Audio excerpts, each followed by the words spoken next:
Welcome to another video on Discovery 392. So I wanted to do this whole voiceover thing just to see what kind of reaction I get from my viewers. So welcome to the channel. This is where I do random adventures, motovlogs, etc. So on this video, I'm going for a ride through Guanella Pass. This is in Colorado. The pass goes over probably around 11,000 feet in elevation.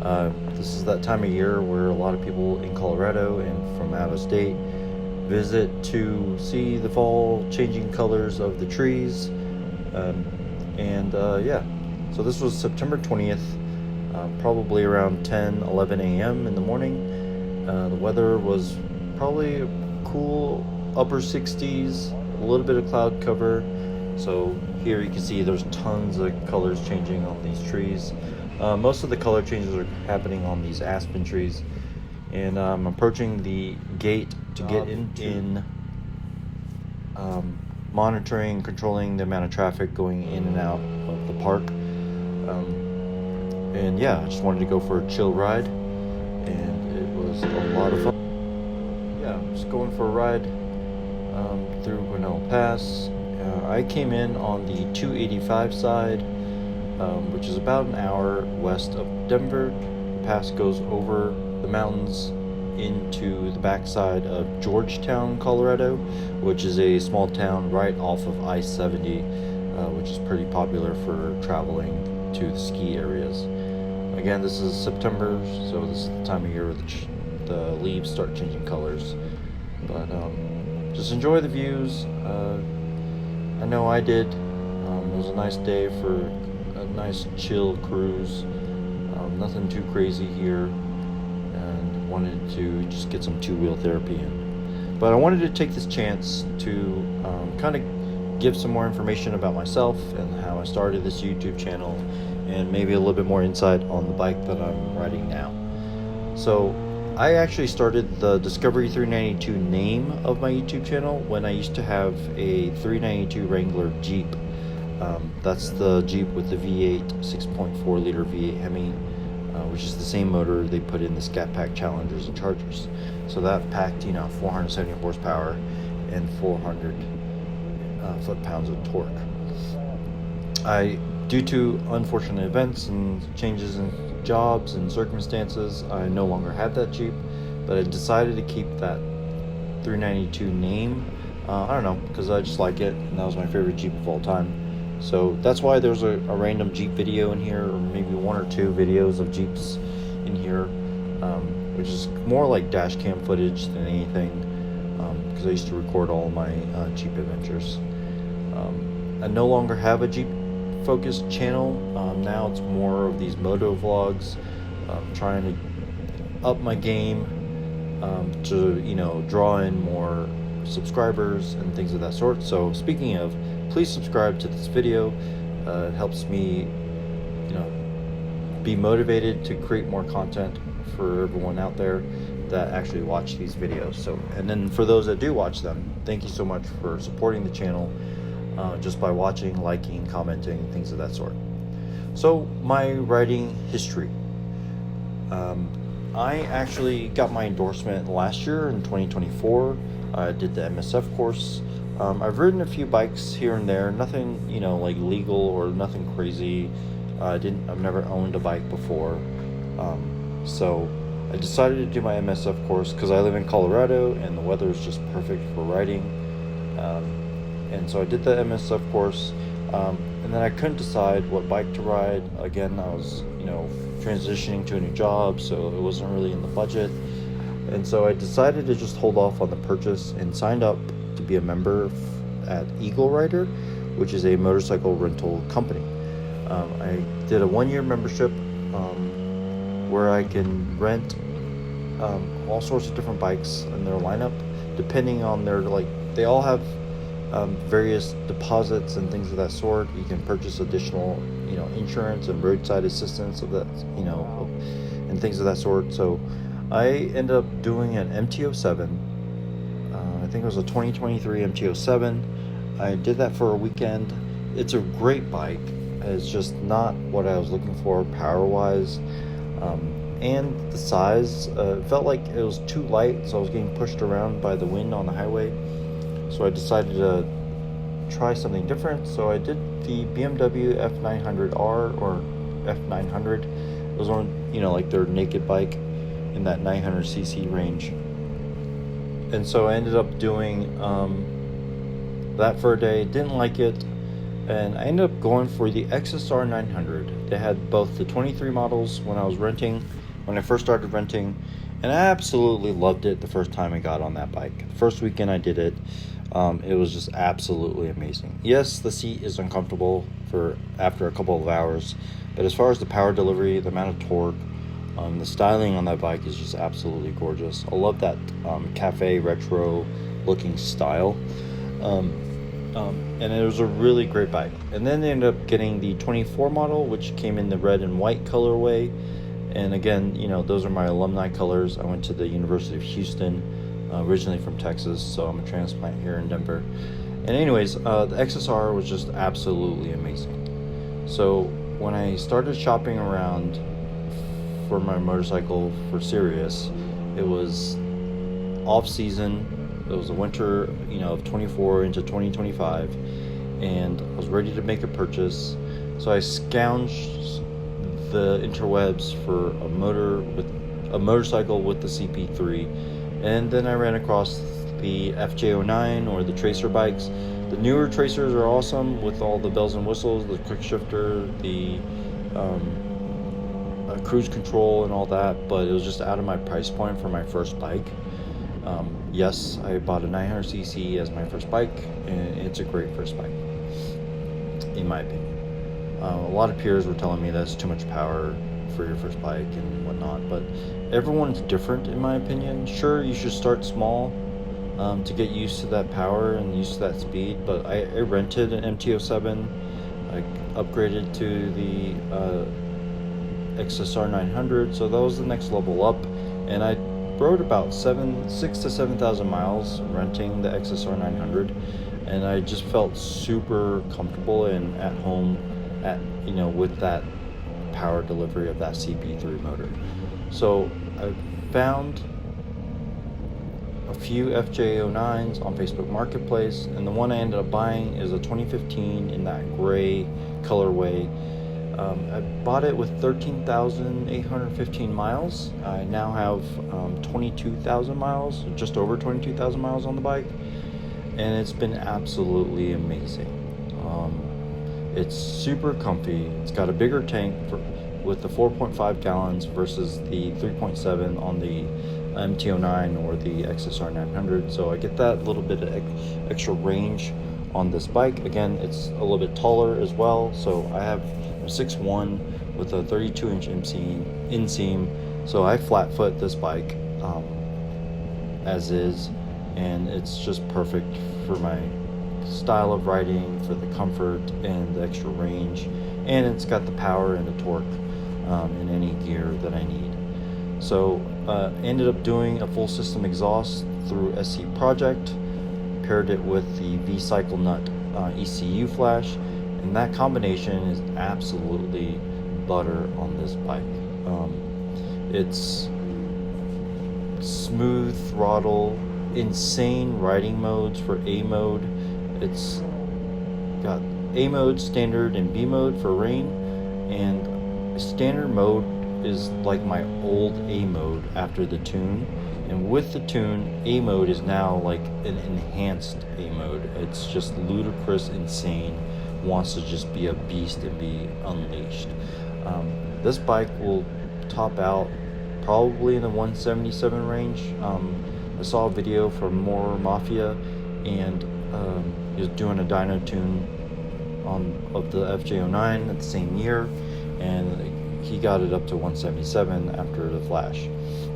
And I think that bike had the Akrapovich or the Yoshi exhaust on it. So allegedly I've done the one up to 145 on this bike, and I think that's for this style of bike, sport touring motorcycle, it's kind of perfect and comfortable at that speed.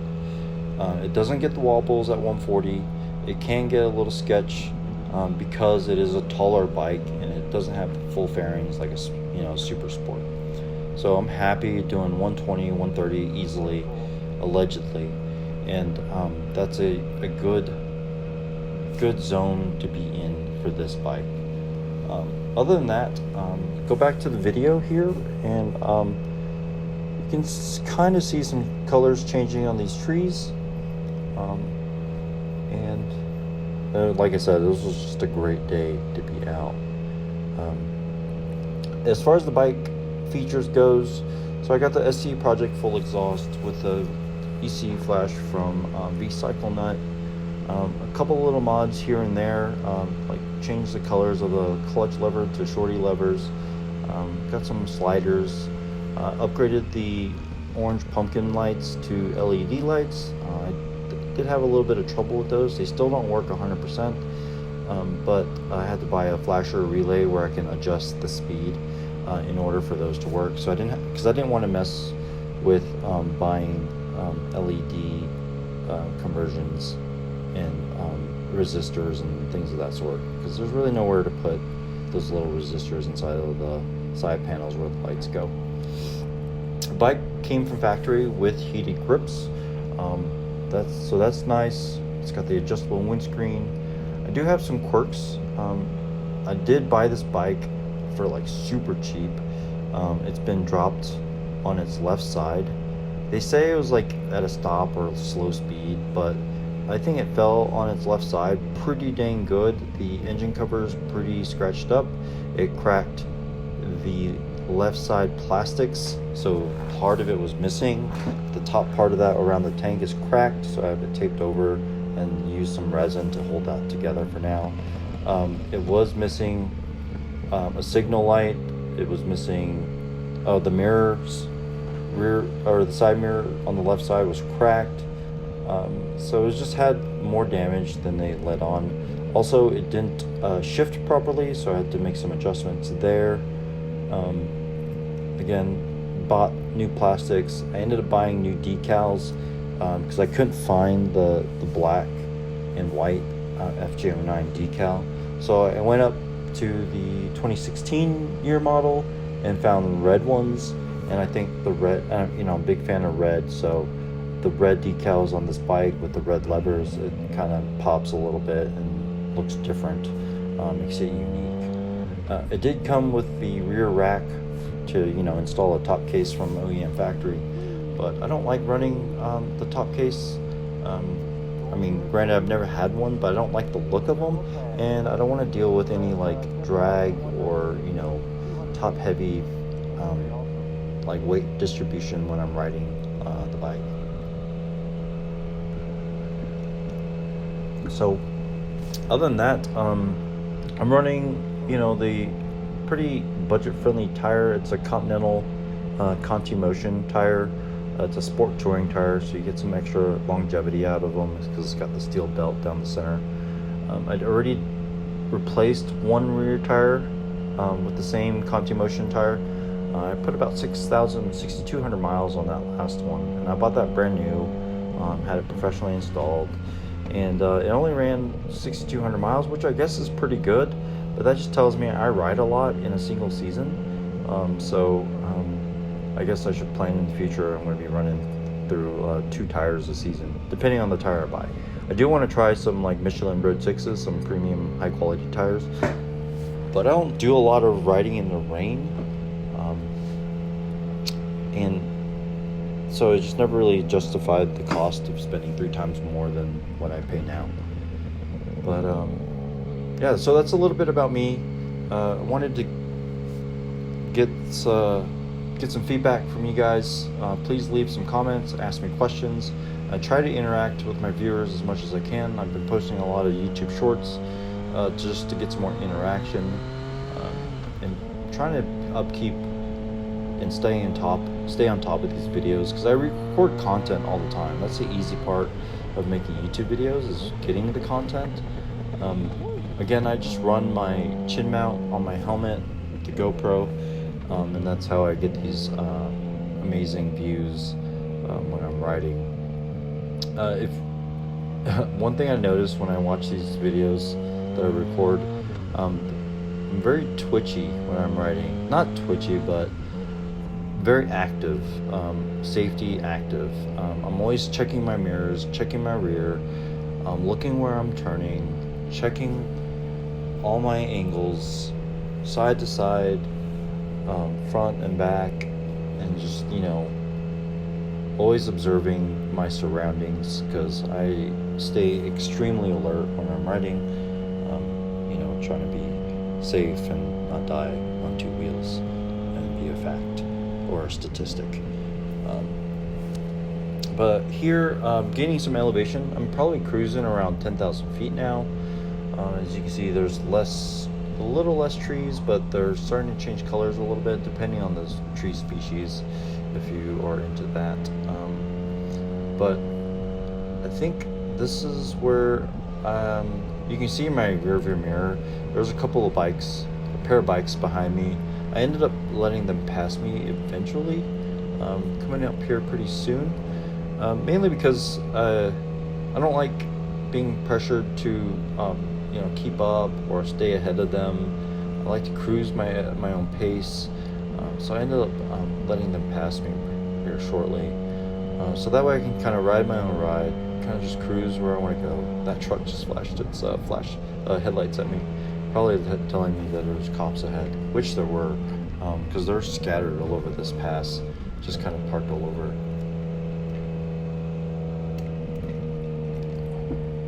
But yeah, there's some awesome views here. Look at that. And so I don't know what kind of bikes these were. There's a cruiser bike and some sort of Ducati Panigale. I don't know. I think it was the V2, because it sounded like a V2, like a parallel twin, not the V4. But yeah, let me know in the comments what bikes these are, and if you're watching this video and you're on these bikes, let me know.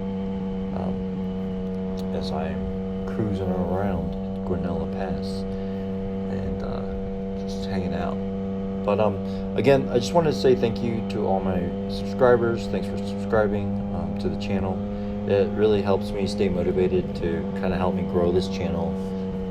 I don't make any money on YouTube, at least not yet. YouTube has some really strict like earning guidelines. You have to have like a minimum of 1,000 subscribers and 3,000 hours of watch time. That's one of the main motivation points for me to like crank out these videos. Just the more videos I have, I feel like I'm gonna get more viewers or more watch time and hit that watch time goal.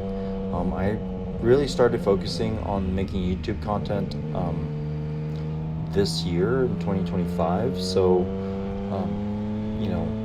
trying to get that subscriber count up and my viewership up. That's also why I'm posting YouTube shorts. One, they're a little easier to get more content out quickly, and two, it really increases the amount of views and exposure to this channel. So I'm trying to change up the formats. I don't have a microphone in my helmet. I'm just not quite there as far as expending or budgeting that type of equipment into the YouTube channel yet. I will get one eventually, and just kind of video. So here I'm passing up some traffic, and then I think the bikes are right behind me now too, because they're passing that car you can see in the mirror there.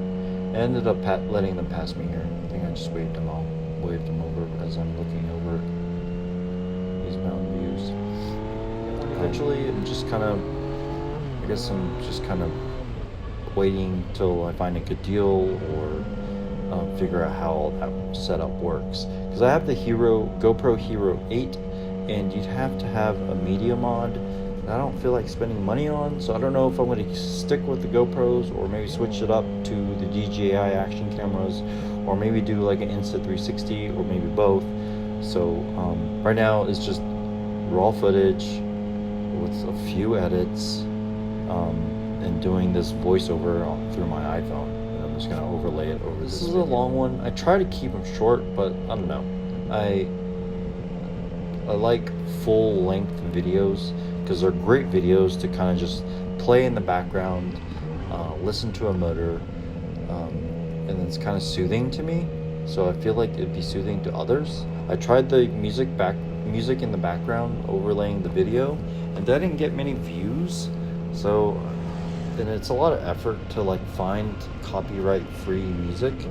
If you know any good sources, let me know. But I think I got tagged for copyright issues, even though the website I used was copyright free. So I don't know. It's a little complicated to find this kind of free music to not get tagged by YouTube for copyright infringement. Because if you have copyright infringements, you can't earn money on your videos. Not like I'm earning money anyways. But yeah, we're kind of coming up to the top of this pass. You can tell there's like no other taller peaks in the area other than the ones on the right here. So yeah, the park ranger told me that there's no stopping and no taking pictures and parking and all that. But here you can tell like there's plenty of places to park other than like the no parking areas. But I felt like I could have just pulled off away from the police authorities or the rangers, just taking a picture or even stop to take a drink and just kind of hydrate or have a snack. But I just kept on trucking through. I just like riding, and I stop frequently to like take a break, and you know, when I'm tired I take a break. But yeah, the rest of this over the pass is all downhill.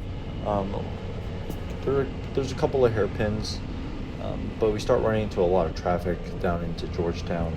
But these hairpins are a lot of fun. You just kind of look where you're going, and the bike goes with you.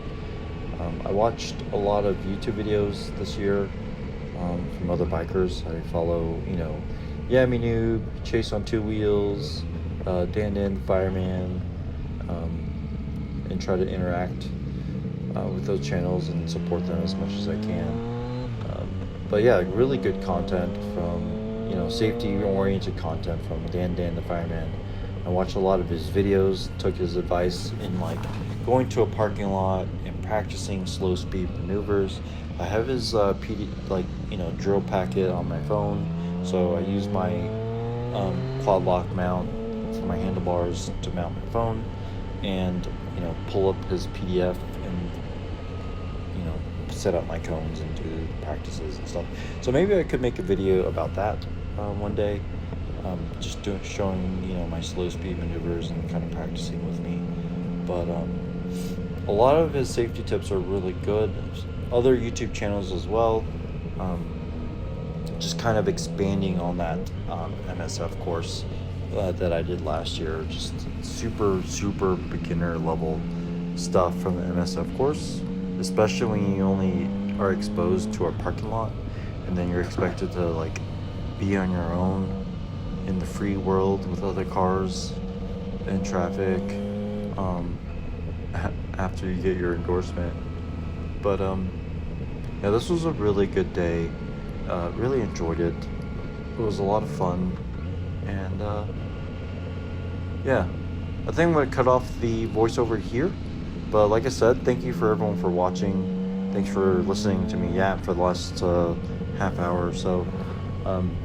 Yeah, don't forget to hit that subscribe button, like, comment, all that good stuff, and let me know what you think of this format with the voiceover. I'm kind of running out of things to talk about for right now. I didn't really plan it, I'm just kind of winging it. And yeah, again, thanks for watching. Please subscribe.